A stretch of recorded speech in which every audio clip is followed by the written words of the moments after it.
Hi, everyone. I'm Emily. I have 3 years of virtual teaching experience, and I'm here to share some tidbits with you. This video is focused on virtual work and life balance when we're in the middle of unprecedented self distancing and quarantines. So, in that context, I would love to share with you my first tidbit, which is religiously set alarms or calendar alerts. If you're in a secondary context, you're probably used to a bell schedule of some kind.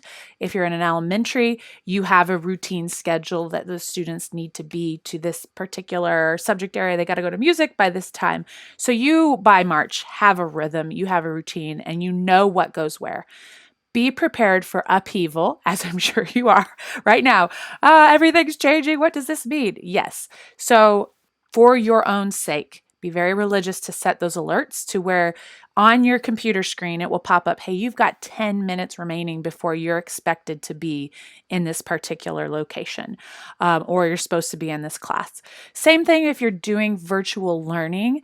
If I could recommend scheduling with at least a 5 or 10 minute buffer, I would totally do that. Just because if you can have that passing period where you're now switching digital gears, you're going maybe from one platform to another, or one class on Google Classroom to the other, or you got to go to the bathroom or get a drink or whatever it is, you're going to need that transition time just as much to physically move as you have at school, as you're going to need like in a virtual space.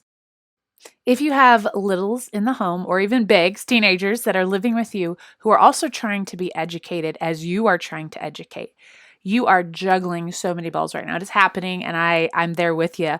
I would recommend that you have some sort of visual cue for that child when you are indisposed, meaning when you are supposed to be locked in and in class for a 45-minute or a 30-minute period with students. Of course, you're going to do your very best to limit distractions of your own children so that way you can focus on your students. For me, with littles, I refer to my headset as my Mickey Mouse ears. And the expectation, not always followed, but the expectation is when I have my Mickey Mouse ears on, they don't interrupt me unless it's an emergency. Same is true for older students that I've heard about. A colleague has a light, and I don't know if it's a light switch or a lamp, but if the office door is closed and that light switch is on, that indicates to their older children, hey, unless it's an emergency, I'm indisposed at the current moment. So think through what would work in your family, in your context, in your situation to signal to your own children, I'm available or I am not available at this current moment. Also, when you have moments of break or opportunities to check on them or to say, hey, I find that to be helpful just in that they know I'm still there because it's so hard to have mom or dad right there but out of reach. So I do check in with mine when I have a 10-minute break or when I'm transitioning between or when I'm on lunch, I try to sit down with them just to remind them that I'm here, even though like there is a time that I'm busy. Working from home certainly has its new set of challenges as well because most Tuesday afternoons at 2 o'clock, you're not going to have availability to move a load of laundry.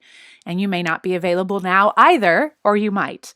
So, this is going to be where you have both the challenge and the opportunity to evaluate your family's schedule and determine when those tasks are going to be completed when previously they would have had to have been completed in an evening or a weekend.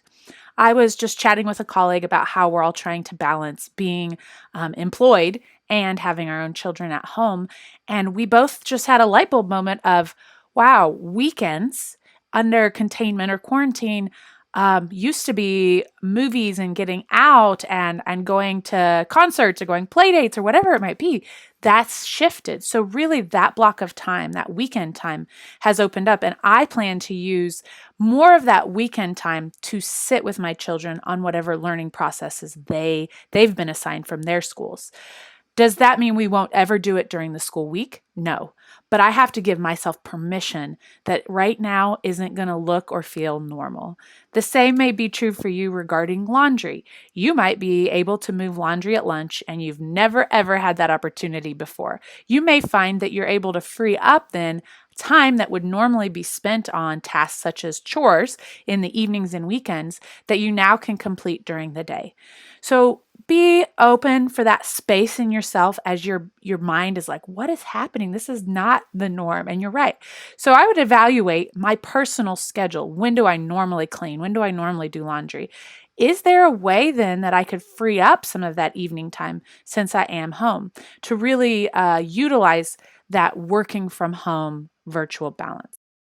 Moms and dads out there, we got this. To those teachers working tirelessly for our students around the nation and the globe, we're here together. Light and love to all of you.